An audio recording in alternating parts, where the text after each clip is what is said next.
name is Mack Dion Mcghee, and he was born May 10th, 1971 in Chicago Heights.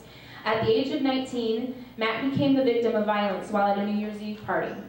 He took 3 blows to the head and face with the clawed side of a hammer, requiring him to receive 36 stitches in his face and head.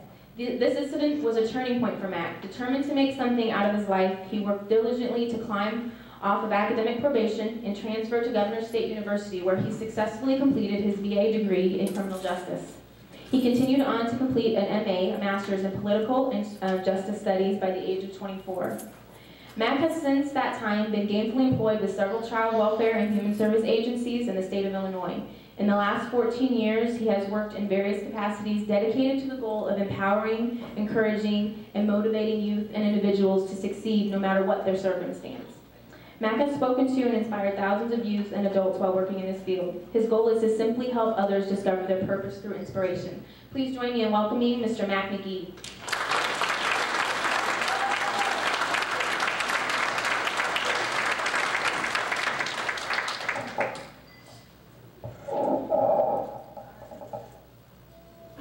I'd rather see a sermon than to hear one any day. I'd rather one should walk with me than just to show the way. The eye is a better pupil and more willing than the ear. Advice may be misleading, but examples are always clear. And the very best of teachers are the ones who live their creed. For to see good put into action is what everybody needs. I can soon learn how to do it if you let me see it done. I can watch your hand in motion, but your tongue too fast may run. And the lectures you deliver may be very fine and true, but I'd rather give my lessons by observing what you do. For I may misunderstand you in the fine advice you give, but there's no misunderstanding how you act and how you live your creed. Good evening. Good evening. Good evening. It is indeed an honor, a pleasure, and a privilege to have the opportunity to come out here tonight and just share a message for these 2009 graduates. I want to thank Principal Richie and his fine faculty and staff over at Country Club Hills for the work that they do. See, it was almost 20 years ago when schools in this area decided that they were going to go to a zero tolerance policy, meaning that they weren't going to give our young people a chance. And so we just want to give them a round of applause.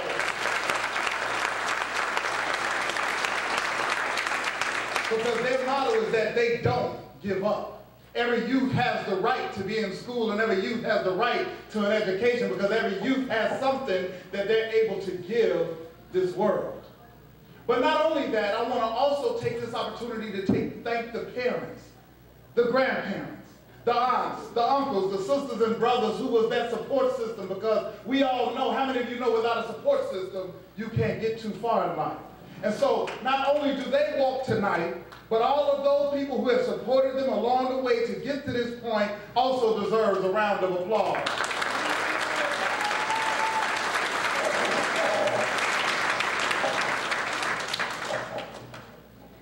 I want everybody under the sound of my voice to repeat after me.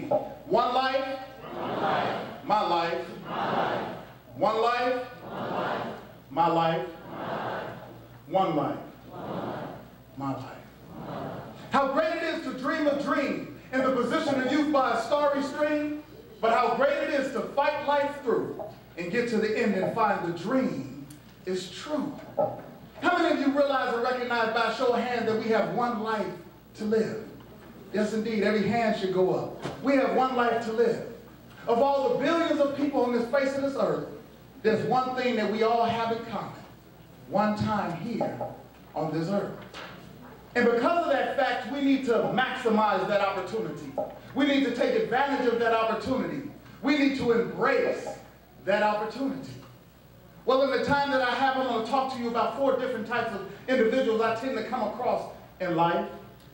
The first person that I want to talk to you about is the person that we call the player.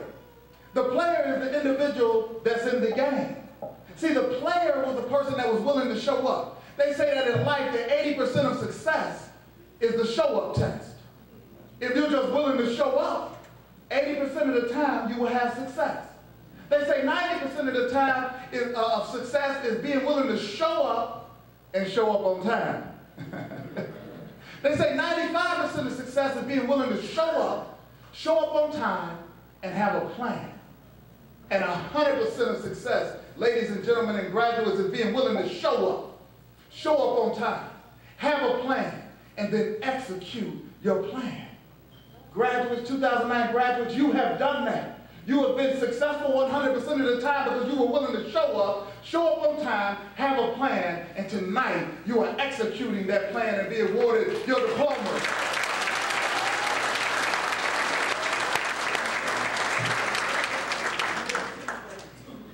The second person that I tend to come across in life is the person that we call the spectator. The spectator may be an individual sitting in this room, young or old, who haven't fulfilled the dream or the path that they really want in life. They're spectating because they have some aspirations. They have some goals. How many of you have aspirations and goals?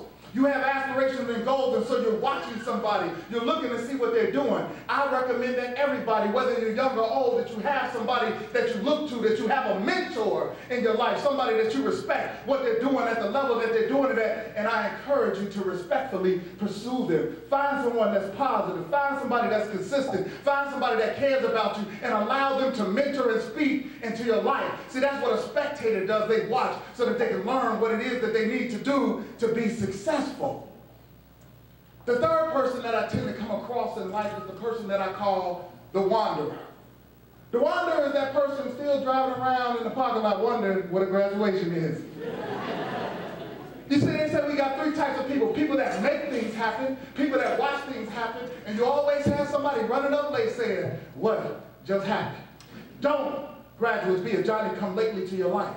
Show up to your success. Show up to your dreams. Show up to your vision. Know that despite whatever anybody has ever said or spoken ill things into your life, know that you can overcome that, just like I was able to overcome being a victim of violence. I was able to overcome being on academic probation. I was able to overcome being arrested at 19 in charge of criminal property damage and resisting arrest. I was able to overcome all of that. And despite what people said about me, that I would never amount to nothing, I stand before you here today, accomplished as a speaker, traveled all over the world, and having went to college and got a degree where nobody expected me to do anything. And so just as I'm able to do it, you can do it. Each and every one of you in this room can do whatever you put your mind to if you just believe. The fourth person that I tend to come across in life is the person we call the wanderer. The wanderer doesn't even know that there's a game being played.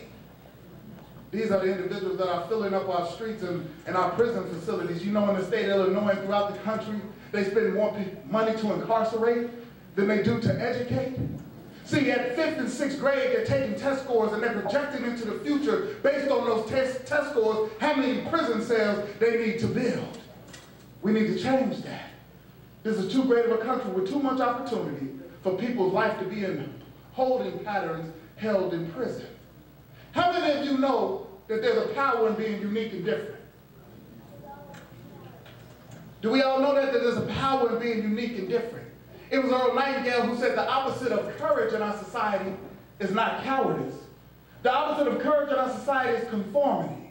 Everybody wants to do what everybody else is doing without knowing why. You have the power to be uncommon. It was Theodore Roosevelt who at that time in history was our youngest president. He was indeed uncommon. He said, I choose not to be a common man. It's my right to be uncommon if I can. I seek opportunity and not security. I do not wish to be a kept citizen, humble and dull by having the state look after me. I want to take the calculated risk, to dream, to build, to fail, to succeed. I refuse to live hand to mouth.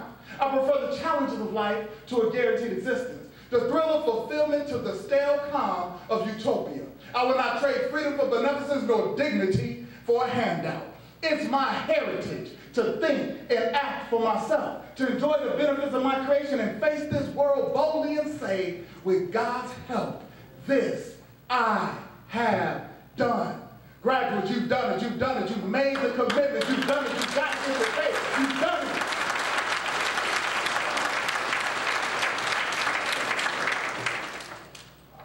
How many of you know under the sound of my voice that each and every one of you has a gift and a purpose? You all have a gift and a purpose. I talk to people all throughout the state and throughout the country, and I tell them it's up to you to discover what your gift is. And once you discover, young people, what your gift is, it's your responsibility to cultivate that gift, to develop that gift, and to use that gift to leave this world a better place than how you found it. I'm reminded of a story of a young man. This young man, when he was born blind. By the age of 2, he had developed the uncanny ability to play the piano. Not only was he blind, but he was also born crippled. By the age of 6, he was able to play proficiently the trumpet. And the desire that this young man had was to one day march in a college marching band. Now you're looking at me and you're saying, Mack Mcghee, you just said that this young man was born blind. You just said that this young man was born crippled. How can he have the aspiration, the desire, the dream, or the goal to march in a college marching band? Well, he took a chapter out of Helen Keller's book. She said, I'd rather have vision without sight than sight without vision. See, he was determined, he was passionate. And because he was determined and passionate, his support system, which was his father, saw that. And he said, son, you continue to practice. You continue to cultivate that gift. You continue to do what's so important to you. And that young man, blind and crippled, earned a band scholarship to the University of Louisville. And his father became his legs. And his father became his eyes. See, we can't get some places on our own. We need that support system. But you got to have a great vision. You have to have a big vision in order to get what you want out of life. How many of you know that the mind is a terrible thing to waste? Yes, indeed. I remember growing up through the 80s on Soul Train, the commercials after Soul Train, every Saturday it was a commercial sponsored by the United Negro College Fund. And at the end of the commercial, the mantra would say that the mind is a terrible thing to waste. Anybody remember that? The mind is a terrible thing to waste. Also during the 80s, when crack cocaine and heroin and all these type of drugs hit our communities and our street hard, there was a drug czar, William Bennett, who put out a commercial, and in the commercial there was an individual standing over a frying pan. And he took 2 eggs, right? 2 eggs, I probably would have needed 4, but he took 2 eggs, okay? And he cracked those eggs into the frying pan and the eggs started to fry, and he said, this is your mind on drugs. Now, as I go throughout the country, I spend a lot of time trying to convince young and old that the mind is indeed a terrible thing to waste. See, the mind is more powerful than any Xbox 360. Yeah, it is. The mind is more powerful than any satellite, than any computer spaceship ever invented. You know why? Because the mind created those things. But I have a technical definition that I love to share about what the mind is. Anybody want to know what the mind is? The mind is an electrical chemical reduction plant that integrates segregated states of special energy abstract like storage batteries. The mind has over 62,000 miles of capillaries, which is its own extraordinary complex mechanism. It's guided with exquisite precision. It has a telescopic and microscopic rangefinder. It has a spectroscope with its own main fuel, energy intake, and exhaust system. Ladies and gentlemen, the mind is indeed a terrible thing to waste.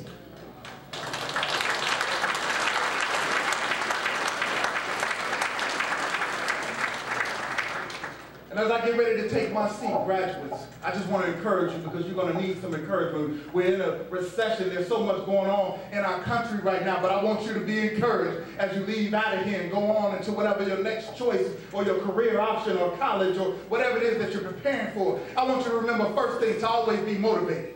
Motivation comes from the root word motive, which means reason for. You need to establish the reason for why you do anything you do in life, otherwise you shouldn't do it. So know the reason that you get up in the morning. Know the reason that you pick that job. Know the reason that you pick that career. Know the reason that you do what you do in life. The second thing I would say is to always keep a positive mental attitude. It was Dr. King who said it's our attitudes and not our aptitudes that will determine our altitude amongst the multitudes. Can I say that one more time? Dr. King said it's our attitude and not our aptitude that will determine our altitude amongst the multitudes. It doesn't necessarily matter how smart, how brilliant you are in life. What matters even more so is how you treat people, how you treat yourself. Do you have self-respect and do you have respect for others? Thirdly, be committed. You got to be willing to be committed. You got to be willing to stay the course. If you just stay the course, you will continue to have days like this where everybody comes from all around to recognize your accomplishments. Sometimes we want to give up too soon, but if we just hold on, the reward is right there in the distance. It's probably behind the